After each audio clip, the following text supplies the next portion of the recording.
नमस्कार पालकांनो. टीनेजमध्ये असणाऱ्या मुलांचे जर तुम्ही बाबा असाल तर ज्याप्रमाणे मुलांवरती टीनेजमध्ये पीअर प्रेशर असतं त्याप्रमाणे बहुतेक पालकांवर सुद्धा प्रेशर असतं का, ह्याचाच आज आपण विचार करणार आहोत. जर तुमचा मुलगा टीनेजर असेल आणि तुम्ही जर टीनेजर मुलाचे बाबा असाल आणि सगळेजण त्यासाठी जे काही करताय ते तुम्ही केलंच पाहिजे असं प्रेशर तुम्ही घेताय का? पण पालकांनो, ठाऊक आहे का तुम्हाला, जे इतर पालक करत असतील तेच तुम्ही केलं पाहिजे असं अजिबात नाही. मला ठाऊक आहे की हे कठीण आहे. कदाचित तुमचे मित्रमैत्रिणी तुम्हाला हे करण्यासाठी दबाव आणत असतील की तू हे करण्याचा प्रयत्न कर. कदाचित ते असं काही असेल की जे तुम्ही कधी अनुभवलेलं नसेल, त्याबाबत तुम्ही अनकम्फर्टेबल असाल आणि नाही म्हणणं हे जरा कठीणच असतं. जेव्हा तुम्ही स्वतःला एकटं पाडण्याच्या भीतीमध्ये असता, तसंच इतरांनी आपल्याला जज करू नये असं जर वाटत असेल तर काय करायला हवं आहे, तर नाही म्हणायला हवं आहे. पण म्हणणं कठीण असतं.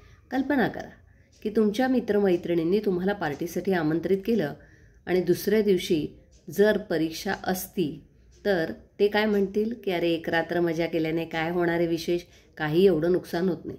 पण तुम्ही स्टकअप होता. बरोबर. इथेच एक गोष्ट लक्षात ठेवायला हवी की नाही म्हणणं म्हणजे समोरच्याचा अपमान करायचा हेतू नसतो आपला. तुमचं खरं म्हणजे तुम्ही स्वतःसाठी स्टँड घेत असता.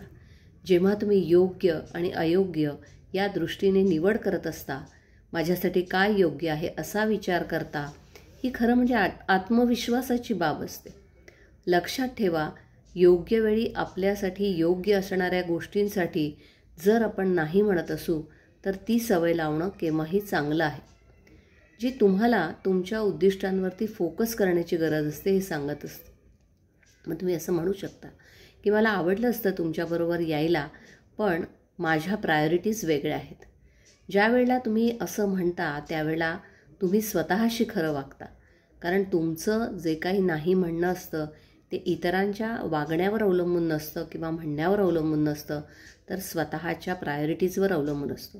अगदी हीच गोष्ट आपण आपल्या पीअर ग्रुपमध्ये असलेल्या मुलालाही सांगू शकतो की तुझे मित्र परीक्षेच्या आदल्या दिवशी समजा तुला कुठे मूव्हीला चल किंवा फिरायला चल, हॉटेलला चल किंवा आपण नुसतेच गप्पा मारूया असं म्हणत असतील तर त्यावेळेला तू त्यांना अत्यंत नम्रपणाने नाही म्हणू शकतोस.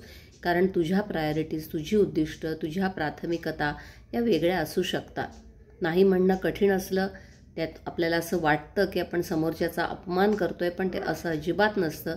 तर खरं म्हणजे आपण फोकस्ड असतो, आपल्या थॉट्समध्ये क्लॅरिटी असते, विचारात स्पष्टता असते आणि आपण स्वतःसाठी योग्य अयोग्य याच्यातून निवड करत असतो, स्वतःसाठी स्टँड घेत असतो. त्यामुळे जर तुम्ही अशा प्रकारे उदाहरणादाखल मुलांना जर समजावून सांगितलं तर मला असं वाटतं की पीअर प्रेशर जे मुलांमध्ये असतं ते प्रेशर कसं हँडल करायचं हे मुलांना नक्की कळू शकेल. धन्यवाद.